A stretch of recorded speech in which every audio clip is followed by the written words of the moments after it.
रात के ठीक 12 बजे थे। अजय अचानक नींद से जाग गया। उसके कमरे में किसी के चलने की आवाज आ रही थी। टिक टिक टिक। उसने घड़ी देखी, लेकिन घड़ी बंद थी। अचानक उसे लगा जैसे कोई उसके कान में फुसफुसा रहा हो। तुम्हारे कर्मों का हिसाब होने वाला है।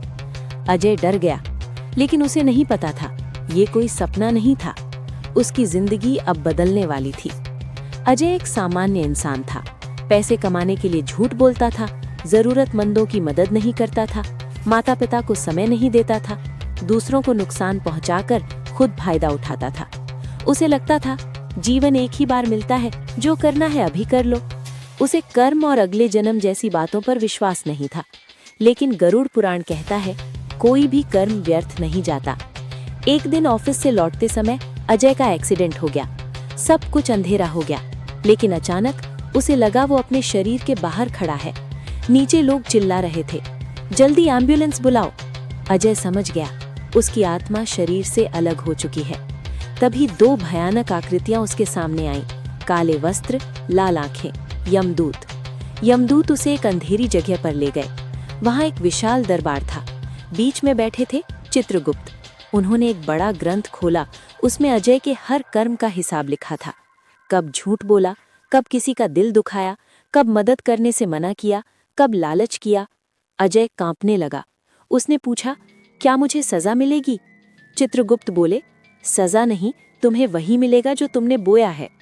चित्रगुप्त ने बताया, गरुड़ पुराण के अनुसार अगले जन्म को 5 मुख्य कर्म तय करते हैं। 1. दया और सेवा। जो दूसरों की मदद करता है उसे अच्छा जन्म मिलता है। 2. लालच और धोखा। जो दूसरों का हक छीनता है उसे दुख भरा जीवन मिलता है। 3. माता पिता और बुजुर्गों का सम्मान। इनका अपमान करने वाला अगले जन्म में कष्ट पाता है। 4. सत्य और ईमानदारी। सत्य का पालन करने वाले को श्रेष्ठ जीवन मिलता है। 5. दान और पुण्य। दान करने से अगले जन्म के कष्ट कम होते हैं। अजय समझ गया उसने जीवन में बहुत गलतियां की थीं। चित्रगुप्त ने कहा, तुम्हारे कर्मों के अनुसार तुम्हारा अगला जन्म कठिन होगा। अजय रो पड़ा, क्या मुझे एक मौका मिल सकता है? तभी एक दिव्य प्रकाश प्रकट हुआ। एक आवाज आई, जिसे अपने कर्मों का पछतावा हो उसे सुधार का अवसर मिलता है। अजय की आत्मा वापस उसके शरीर में चली गई। अजय अस्पताल में होश में आया। उस दिन के बाद उसने झूठ बोलना छोड़ दिया, गरीबों की मदद करने लगा, माता पिता की सेवा करने लगा, रोज अच्छे कर्म करने लगा। अब उसे समझ आ गया था अगला जन्म आज के कर्मों से बनता है।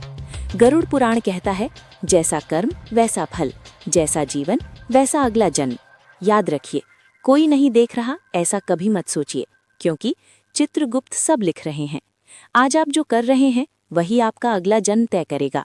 तो सोचिए, आप किस तरह का जन्म चाहते हैं? अजय अचानक नींद से जाग गया। उसके कमरे